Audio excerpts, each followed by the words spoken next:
You are listening to the Path Radio Spotlight up close.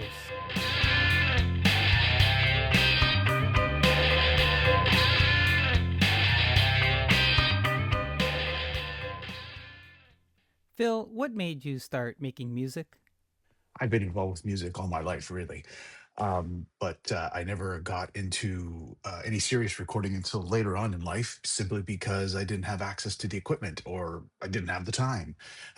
In this case, with pre-flight and fly, it was a result of the pandemic, where I ended up with a fair bit more time on my hands, and I had all the equipment because of what I do for a living. And so I put 2 years of work into it to record those tracks, and it worked out really well. What makes your sound different? Makes my sound I don't, unique, I guess, is because I do like all kinds of music. At my core, I love rock and I love progressive rock. That I think that is my main interest.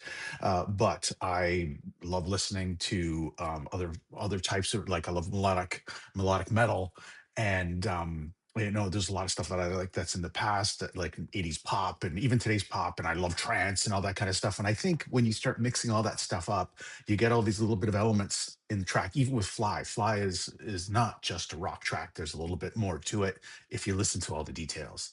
Now, what's the hardest part of finishing a song for you? I think the hardest part about finishing a song is actually starting.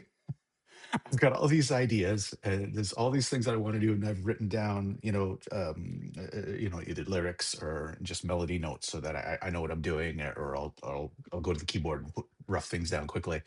But until you actually get started, that is the hardest thing to do, or just simply because life gets in the way. There's lots going on, and I don't want to rush anything. So once I get started, then I want to go through and then finish it. And there's a lot of layers. There's a lot of work involved from start to finish. So you want to make sure that you're in the right mindset when you start. Phil, what is something you think the industry gets wrong today? I think what the industry has gone wrong in over the last number of decades and they seem to have gone away from the group or rock format. Right now, everything is solo artists and pop stuff, and that's all fine. But growing up in the '60s and '70s and '80s, where there were bands and they were on radio, and radio was a lot more diverse back then. You could listen to everything; anything was on the radio in the top 40. Right, from whatever Neil Diamond to Rush and everything in between. That's not like that today. Tell us, what is something that you're working on right now? For the longest time, since the release of Fly, I've been thinking about an idea for a follow up.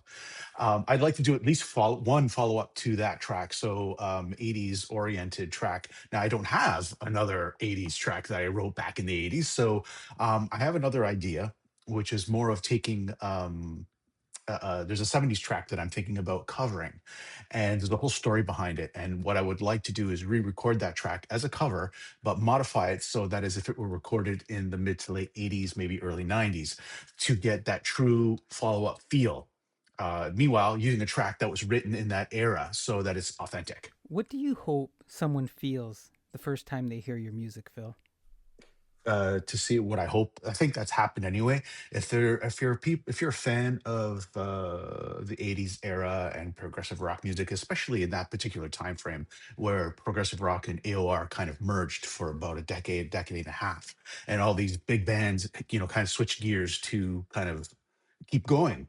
I'm hoping it's those people that are aware of that era and are fans of that era, when they listen to Fly, that it connects with them, that they feel that sense of nostalgia, and they're like, "Well, yeah, wow, this is exactly the way it was." So it's an old track, but it's new, but it feels old, and it brings them right back to where they were. That's my hope for those fans.